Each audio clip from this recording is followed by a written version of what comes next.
Welcome back to the Piece of Work podcast with Danielle Tantone. We had a little break. I needed to reframe. I had a little bit too much on my plate, and I decided to take a break and decide whether podcasting really was something I wanted to do. And I decided that yes, in fact, it is. So for my first episode back, I have an old friend, Jenni Vega, who I first met many, many years ago in the real estate industry, which I was a part of. I still am technically a part of. I've been a realtor for more than about 23 years, since 1999, December of 1999 in New York City. But when I came here to the Valley and started practicing real estate, I met Jenni. She is, she's known, if you're in the real estate industry, as Cutco Jenni.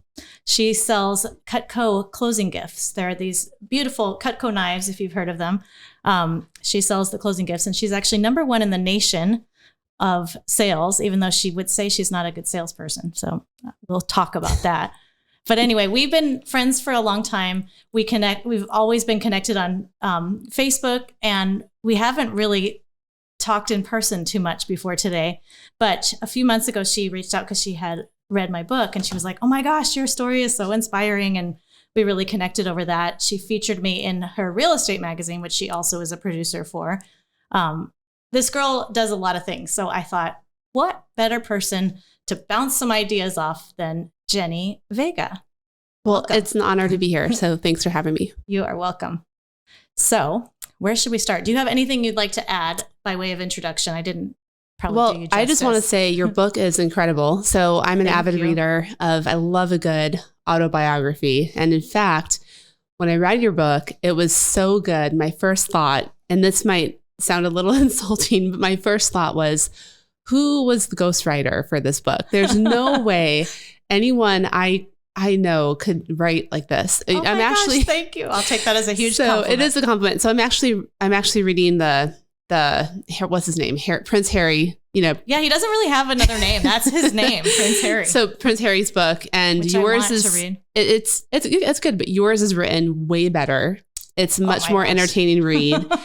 And it's just, I'm more interesting than Prince Harry. Your book, yes. It's such a juicy, good read, and so vulnerable and real. And some of the things you said are just so bold, and just the courage that you had to say and just speak so truthfully. Oh, Jenni, and I love you already. It was amazing. And I highly recommend it to everyone. Thank you. I couldn't put it down. Thank you very, very much. I didn't ghostwrite it. I didn't have a ghostwriter. I actually wrote the whole thing myself, edited it myself. I did have some editors throughout the process.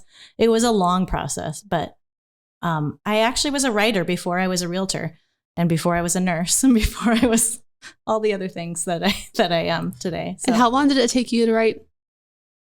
It depends on what you categorize as writing it. I mean, I wrote a first draft of this book probably 15 years ago, maybe even actually more than that, because, at first I wanted to tell this story of how this Jewish girl from Scottsdale became a Christian.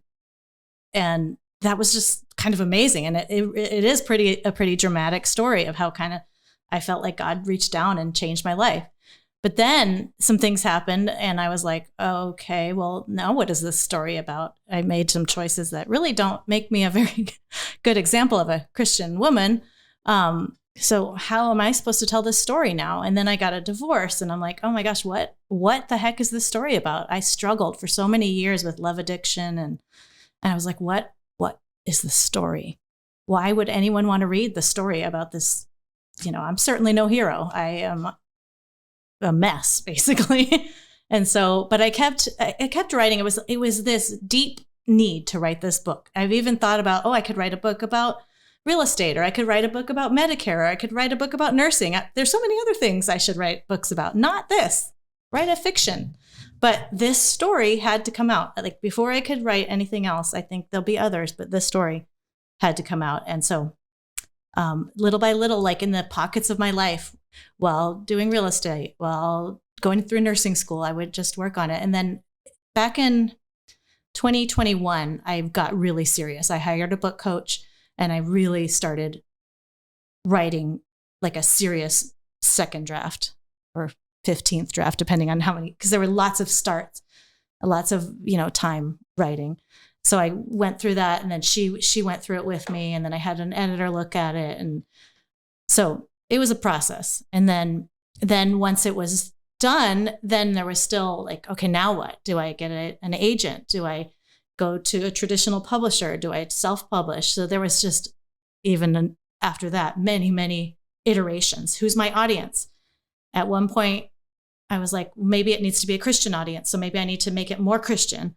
And then I was like, well, no, I think I just want it to be really real. And finally, I ended up just making it the most honest version of the story. And I think it was a good idea to do it that way.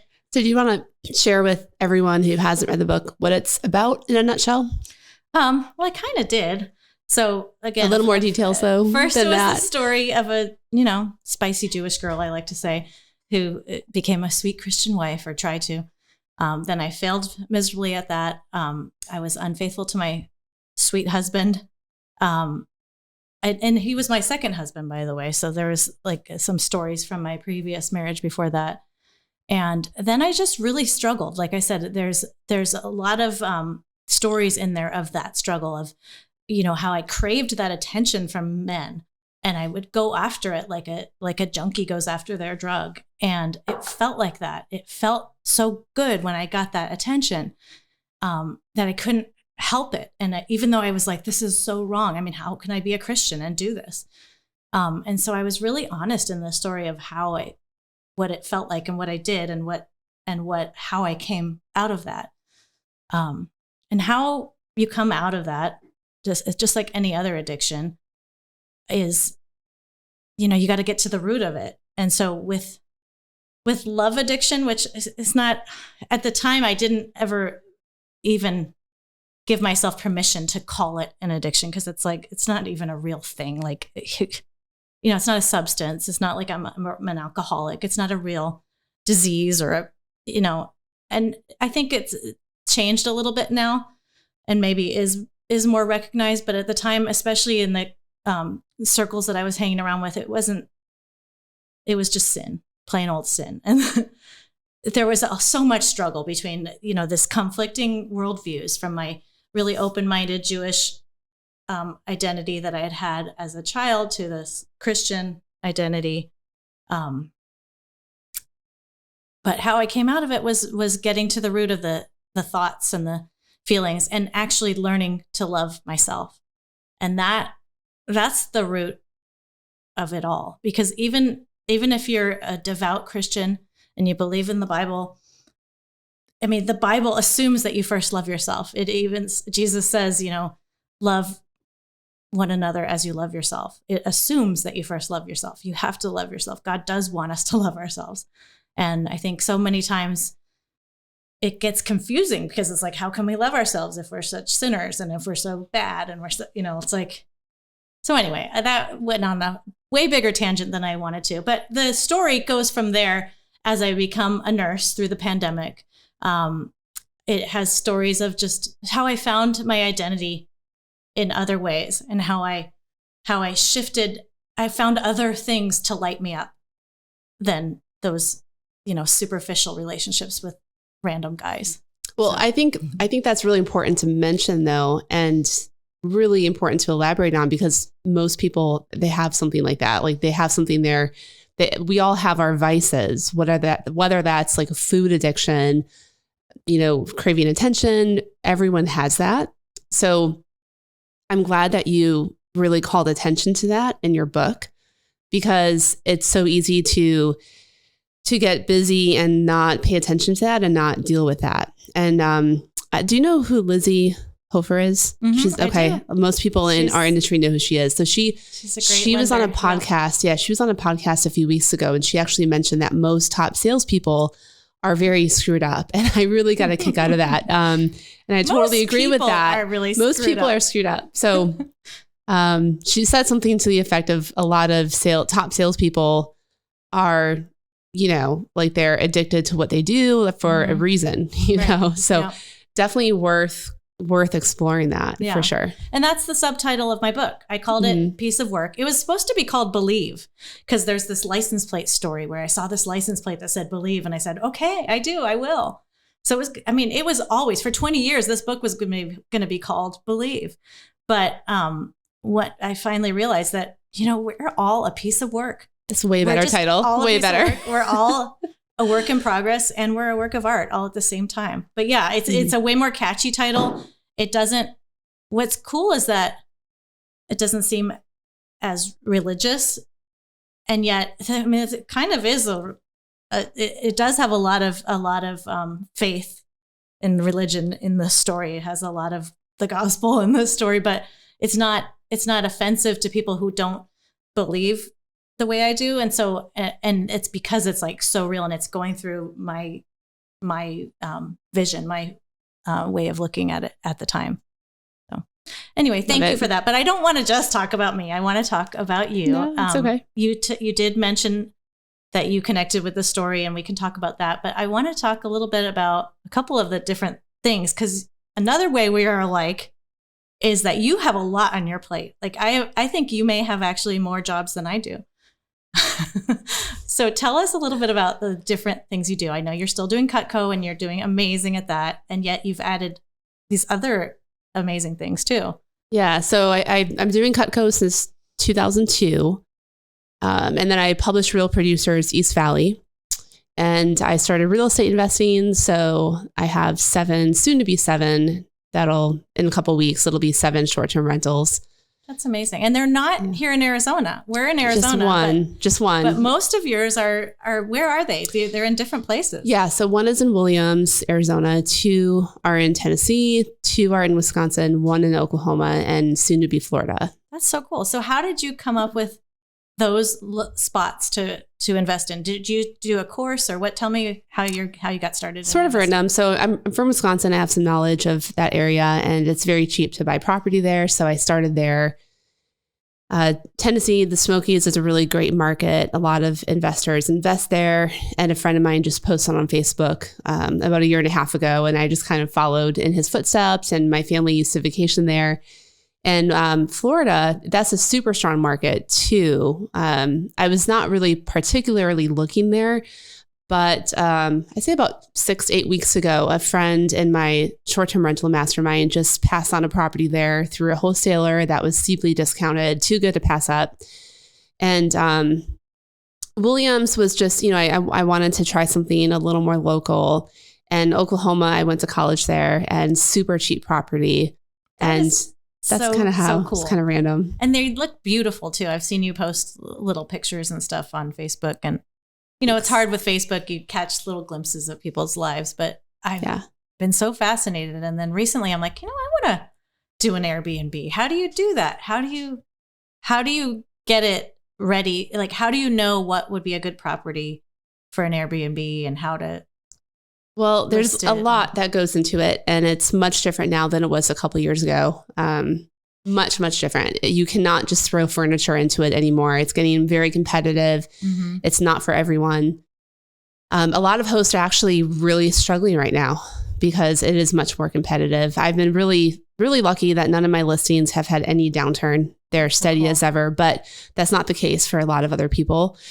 Why do you think that is? Is it the way they're decorated? Is it the marketing? They're not. You're doing marketing, right? Just like if you were marketing a listing for sale. Yeah, they're not unique enough. They're not staged correctly. There's different ways that you can hack, into VRBO and Airbnb and kind of get more eyes on it.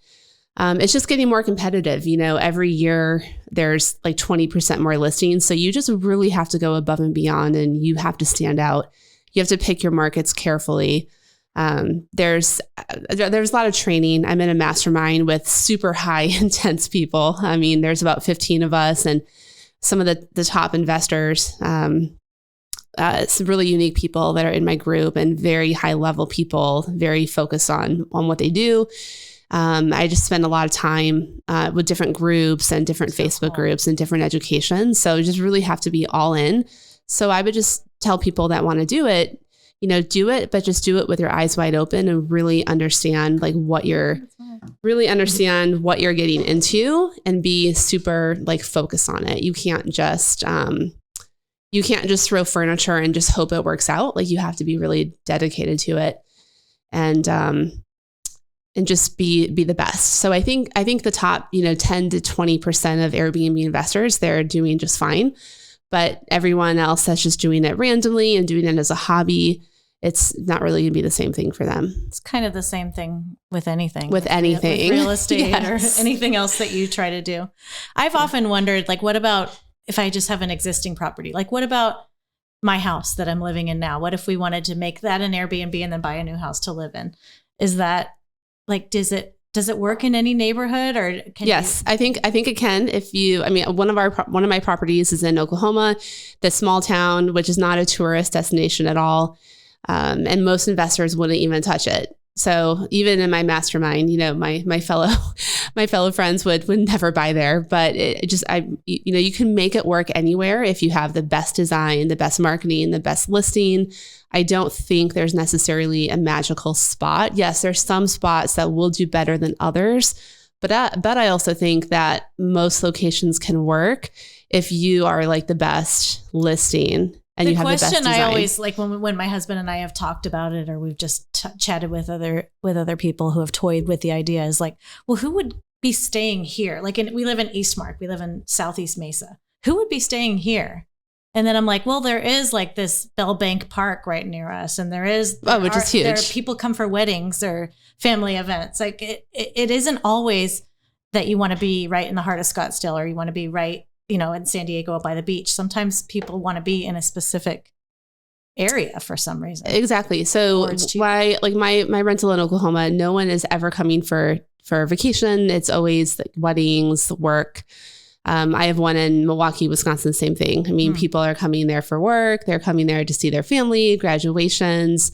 And sometimes those are actually really good because you don't have the people that do Airbnb investing full time. They're typically thinking of Old Town Scottsdale. They're thinking of Smoky Mountains, Tennessee. They're thinking of San Diego. They're not thinking of Podunk, Oklahoma, or Eastmark, Mesa. They're not thinking of upper Midwest, random middle of nowhere, Michigan.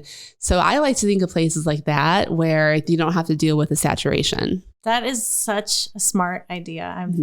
And that's been fascinating to me.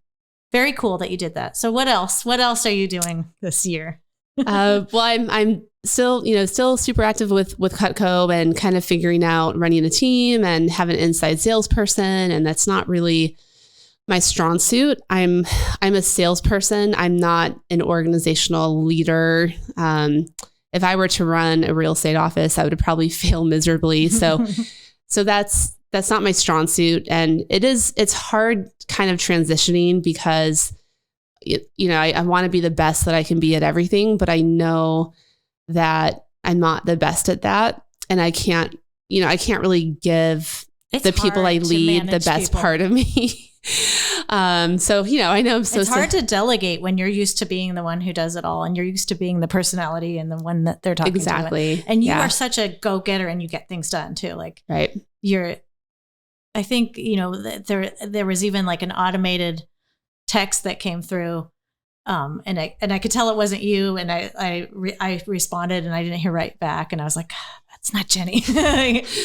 It's technology. Well, real estate and, even what I sell, it's different. So I think, in my realtor clients have a hard time connecting that, as a realtor, how many clients would you work with at one given time? Yeah. A few. I was never a superstar realtor. I always had a relatively small real estate business, but even the best one can only personally work with so many clients. Yeah. Right. So, one thing I wish that realtors knew is all the vendors they are working with, whether it's a home warranty person, whether it's a title person, a lender, your closing gift vendor, whoever it might be, it's a little bit of a different realm. And we might be working with 50 of you at a time or whatever. Yeah. So please just hold us to a little bit of a different standard. Totally. We do appreciate you, but it's just a little bit of a different realm. So we have to have some, there has to be some automation to it. And yes, the automation might not be perfect, but it is what it is. Well, most successful realtors have automation and stuff too. Most successful, Medicare salespeople. I'm a Medicare salesperson too. You have to do that at some point. I mean, you can't just. We have an email CRM. You have an email autoresponder. I mean, even as an author, I can't.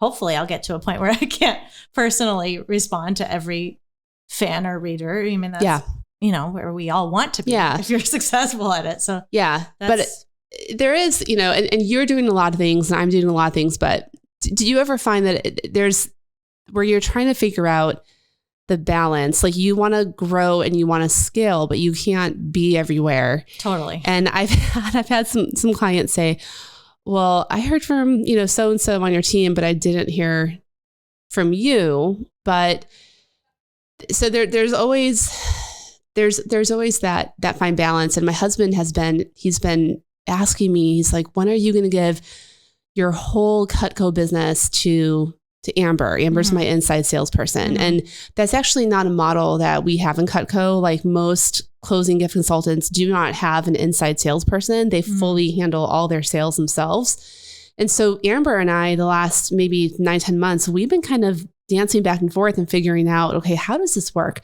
How does the pay work? How does it work?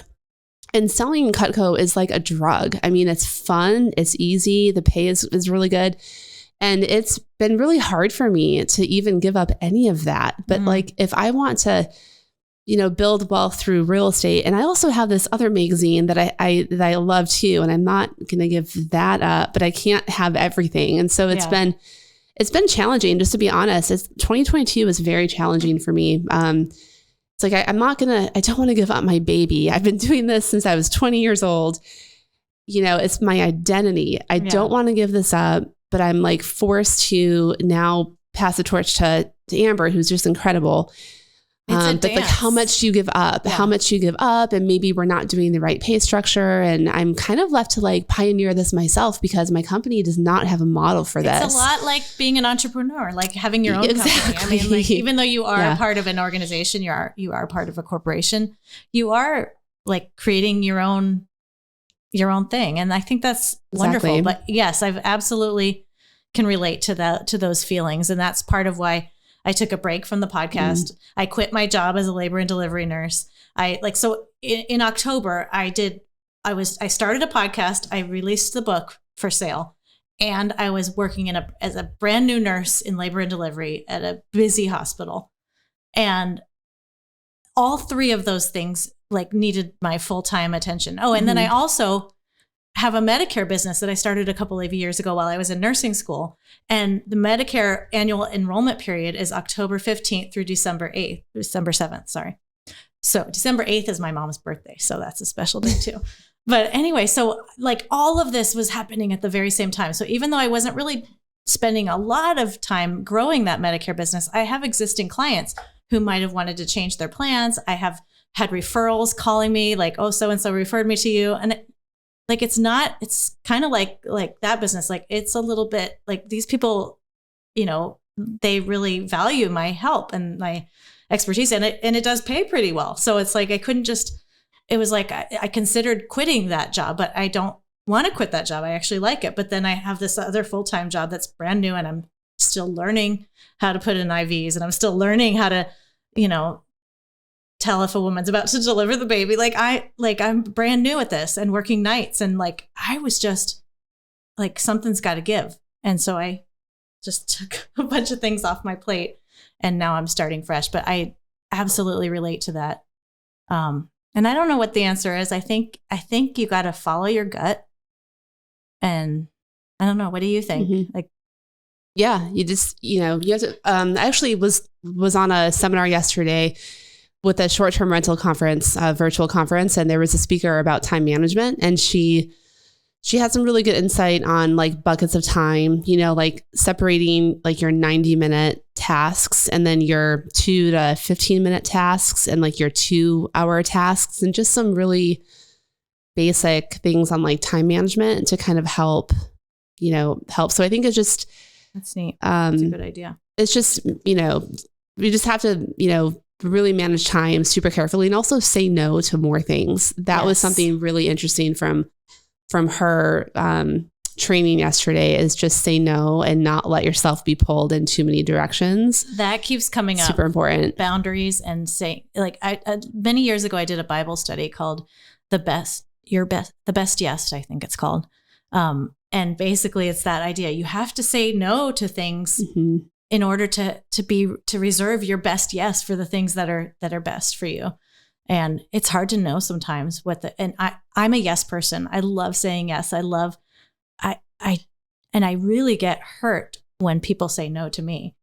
When people don't have time to do something, because I always, like, if a friend called me and said, do you want to have lunch today? I would, like, if there's any possibility, I'll move things around to have lunch. So it's hard for me to say no, but you absolutely have to. You can't you're only one person, you can't do everything. Exactly.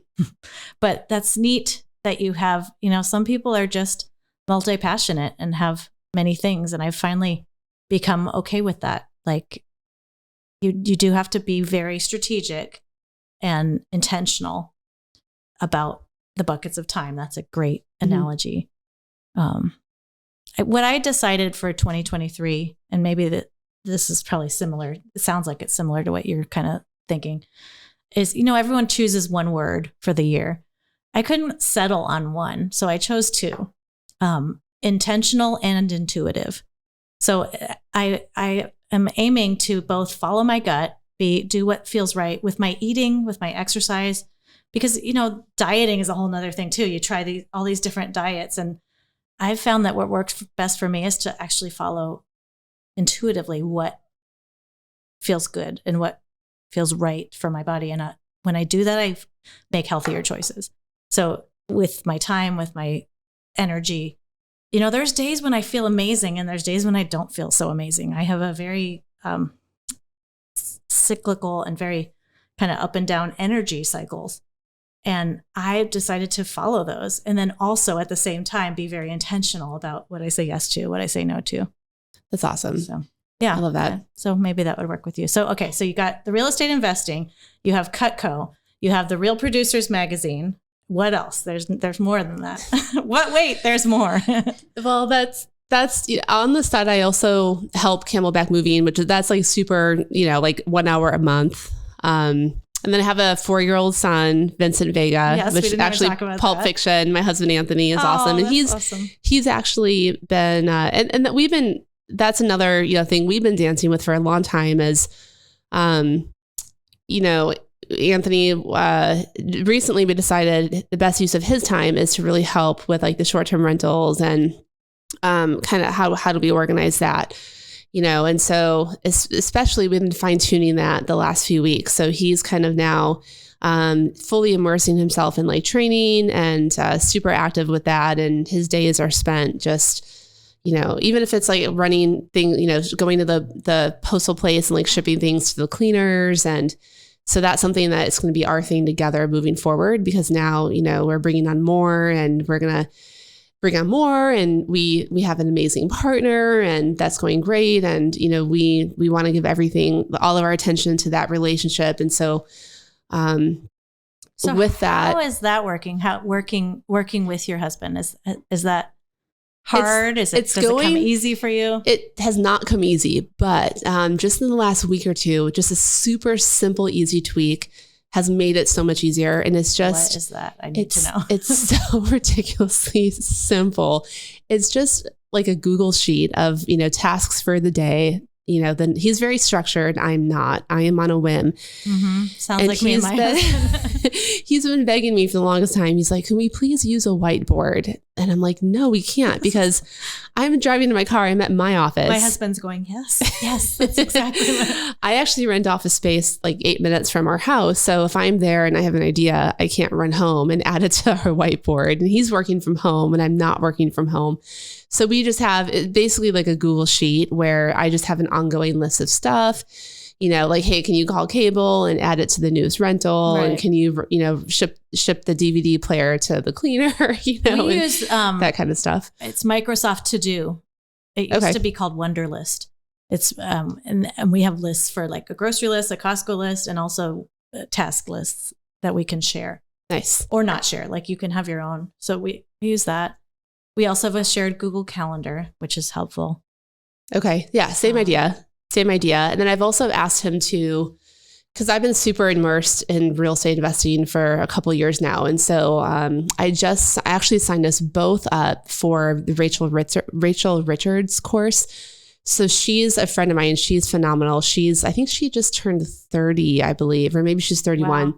She's fully retired from real estate investing. She doesn't do any short-term rentals. She does multifamily. That's her thing. But she has an incredible course that is just, I think it's 12 weeks long, and it's basics from A to Z. Nothing super fancy, but just basics. And so we're both in her course right now, and just learning, the last week's session was on your team. And I almost didn't want to listen to that episode because I'm thinking, I got this. I know how to hire people. Come on. I've been through this before. But I listened to it and I'm like, man, if I had listened to this before, I would have saved thousands of dollars from hiring the wrong people in just my Williams Airbnb. We had a disaster there. We didn't properly vet our contractors. We hired the wrong people, spent thousands of dollars on the wrong people. It was a nightmare. Wow. We almost sold the property. We had such a horrible experience. So we're both, I wanted him to take the course because I wanted to kind of help catch him up to speed on just like the basics. So moving forward, it's going to be him and I with all the Airbnb stuff, not just me, because we need to obviously like double the capacity now. We're going to be taking on more properties. So I'm really excited about that. And we've finally got our rhythm down, but it's taken a while. But we got to the point a few weeks ago and we had this heart to heart and we're like, okay, I'm, you're going to have to be, if we're going to like double our properties, it's going to be the two of us. It can't just be me. So I'm really excited that we've kind of got that flow down. That's good. And we didn't give up. And it's a work in progress. I'm sure there will be things that come up. It's amazing how hard it is to work with another person, like to live with another person for that matter. Marriage is hard. And working and being married to someone is not an easy dance. I've tried it with 2 different marriages and have yet to really be successful. My husband is like, he's like, can you please just the night before give me my whole list and think about this? Like, and I'm like, I wish I had it. Like, I don't have that. Like, how do you expect me to come up with that? No, I cannot. No. Yes, I can relate. So. We, my husband and I tried to do real estate together and it didn't work out very well. It didn't really work very well with my ex-husband either. Like just for different reasons. Sometimes you need to like separate, you need to separate the work. You need to have roles and I'm just not that organized. All right. We only have a couple minutes left. This went way too fast. We might have to have you back in a little while once I get going. But by the way, obviously we see this new look behind me. Apparently it's not going to stay.